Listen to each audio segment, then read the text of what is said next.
Welcome to Survival Theory. Today we're going to talk about fat wood.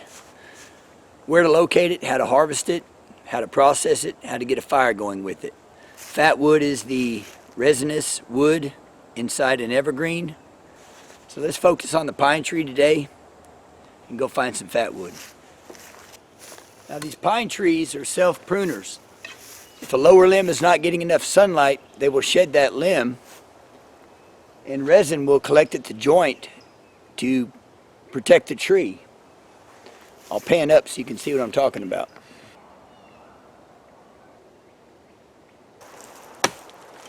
Now here's a pine tree that fell about a year and a half ago. It has these limbs, and that's where the resin is going to accumulate, giving us our fat wood. Now you want to cut as close as you can to the trunk to maximize your resin. So let's get the saw out and see if we can find some fat wood in there.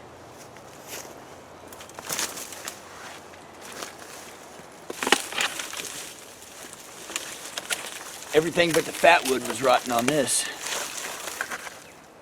Oh yeah.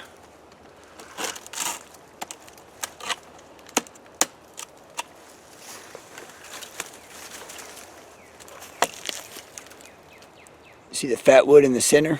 It's all rotten around it, but that fat wood, that sap accumulated and protected the inner part. You see the orangish in there? So we'll cut about a foot of this off, just so it's easier to handle when we're processing it. Now this limb coming off here is an example of self-pruning. This was broken off long before the tree fell. Let's cut into that, see if there's any fat wood.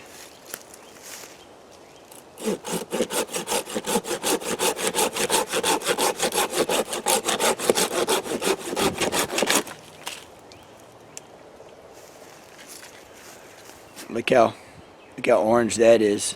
That's some very serious fat wood right there. Oh, look at that. I decided to go a little deeper. Look at that fat wood. That's a great piece there. Now here's a large stump of a pine tree. It's mostly rotten. See if we can find some heartwood in there. Heartwood's the center, it's also fat wood.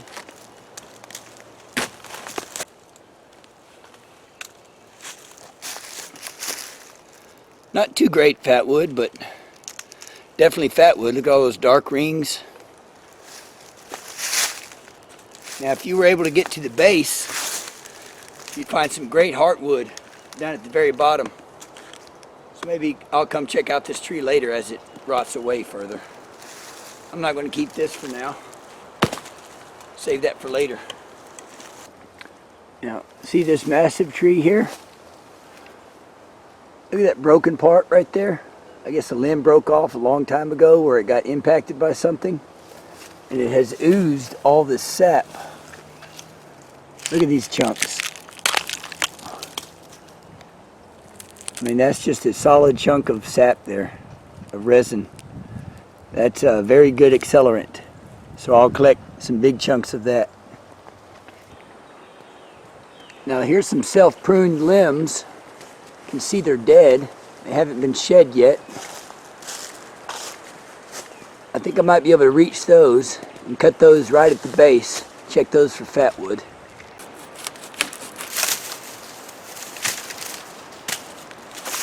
Alright, so I got that limb that was being pruned by the pine tree. You can see about 9 or 10 inches away from the tree, no fat wood. Right at the base where I cut it. There's your fat wood right there. That dark orange. So we'll keep that piece too. Now this pine tree fell about 9 or 10 years ago. It's pretty rotten. Let's see if there's some good fat wood at this joint here where this limb meets the trunk.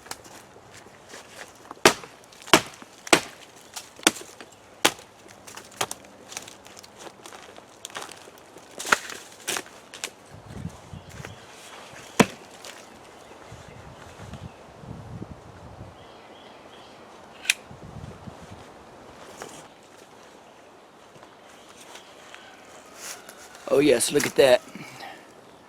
See that dark orange? Smells like turpentine or maybe pine saw. Fresh pine scent.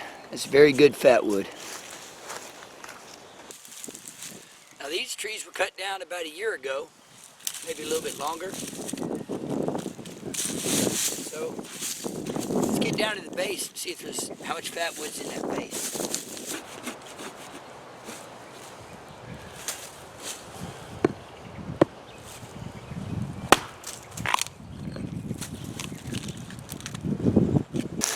Now on this smaller tree, really not that much fatwood. Most of what you see is just wet from the rain. Not very much orange. That's a pretty good harvest from various sources, including some good crystals there of resin. So we'll take this back and begin processing. All right, so I got all this material. I let it dry out over the weekend to get a better understanding of what we've gathered. Because sometimes when it's wet, it'll look like fatwood, but not be like fatwood. For example, that stump we cut, it had a little bit of a turpentine smell. Still does, but that's pretty white wood. Now you can light that with the ferro rod, but we've got better pieces, so we're going to discard that. I mean, no real concentrations of resin in that at all. That one piece that was waterlogged, not really any fatwood in that. That's mostly the outer part. It's not really any fatwood to speak of. Definitely has no odor. We'll discard that.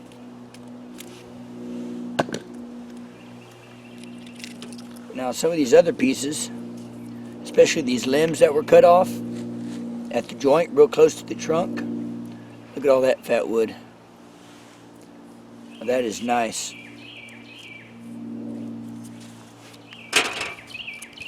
Here's a stump that was cut. All the resin accumulated at the top to protect the tree, but when it was cut down at the base, not really any concentrations of fatwood to speak of. Now there is some fatwood in there, but not really that much. It's a young tree.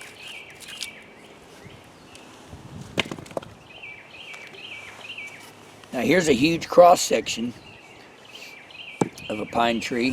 This is the heartwood running up the center of the tree. This would be a limb coming off, and this would be a larger limb coming off of it. And you can see that the limb starts on the inside much lower, and then it emerges from the trunk. And that is fatwood there, pure fatwood. And a lot of this is going to be fatwood. As well as this being the heart, there's going to be some good fatwood in there. But it's stronger at the joints here. So all in all, the harvest was best on the larger limbs from the older trees that had fallen, and it gave us easy access to the limbs. And that's fantastic fatwood. Now to process this in the field, you're going to have to split some of this for best results. You don't have to, but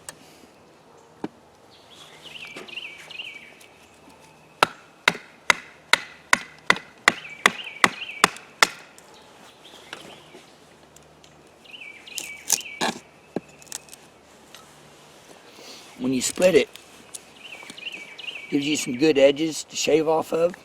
And look at that fatwood in the center there. That's just beautiful. Then you can feather it.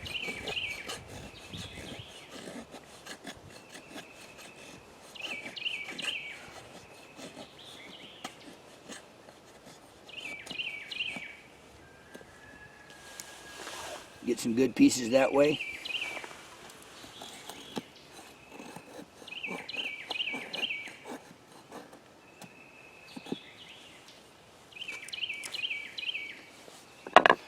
I like to use a smaller knife for that.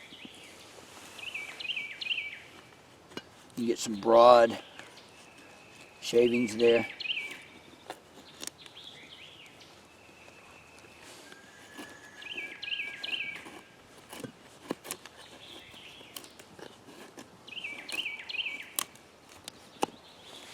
You get some pretty good pieces to help you fire. Of course, you can use the spine on your knife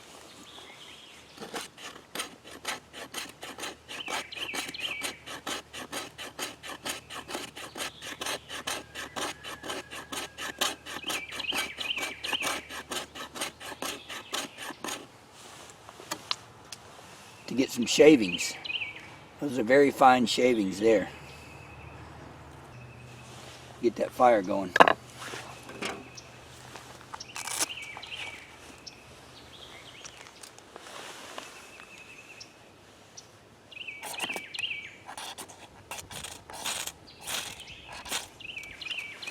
And there she goes.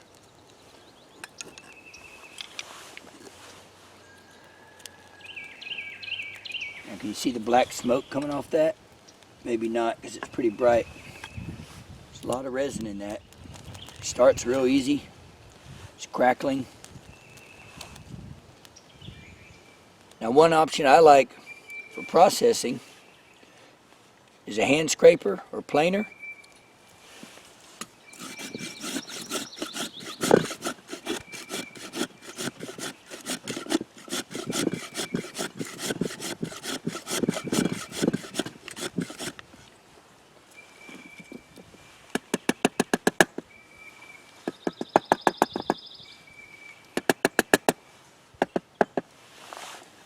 You can get some really fine shavings with very little effort. So it's a pretty good technique.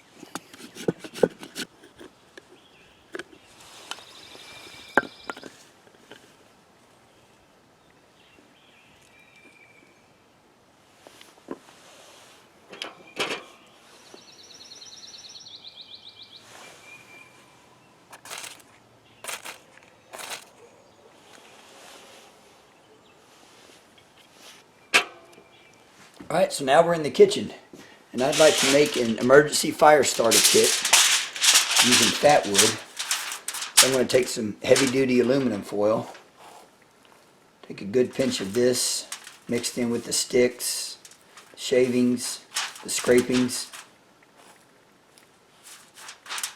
Put some of that in there. I guess I can cut this down.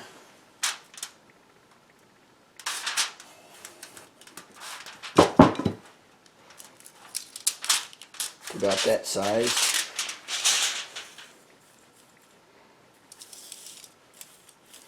Now I'll try to pack it in there.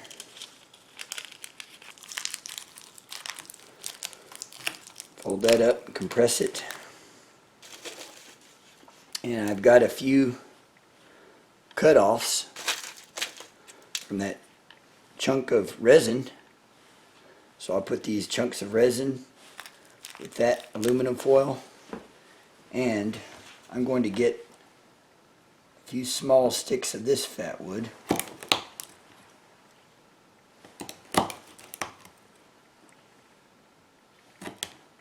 Like cutting vegetables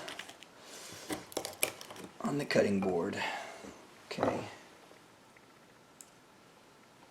There, I've got 3 good sticks right there. Now, I'm going to seal this up so that I know it stays fresh. And to do that, I'm going to use a vacuum sealer. FATWOOD fire starter.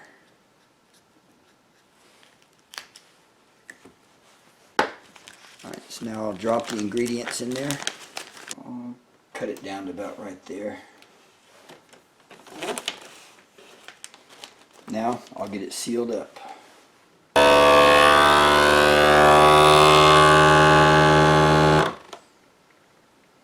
Now it's sealing.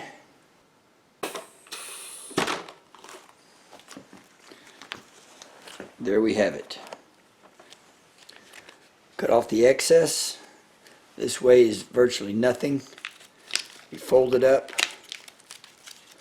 do a tiny little bit here, shoved in your pack, in your bug out roll.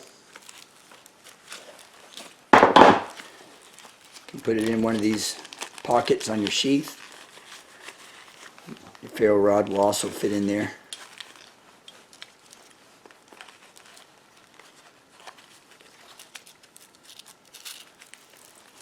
Now you've got a sealed emergency fire starter kit out of FATWOOD. Got your ferro rod, you're ready to go. Alright, so here's a sample of how you can store it. I sealed some up here in the vacuum sealer. I did not vacuum seal it, I just sealed the little baggie. It's in aluminum foil. This one is vacuum sealed, so that's an emergency supply. Here's another one that's sealed up without aluminum foil. I put some FATWOOD shavings and resin in this one. Again, not vacuum sealed, just sealed up like a permanent Ziploc. And then just throwing some in a Ziploc for the backpack when I'm too lazy to gather FATWOOD in the field. So now these limbs that you cut off a long enough piece, that knot there where it joins the trunk makes an excellent torch. You can light that, stay lit for hours. So something to think about.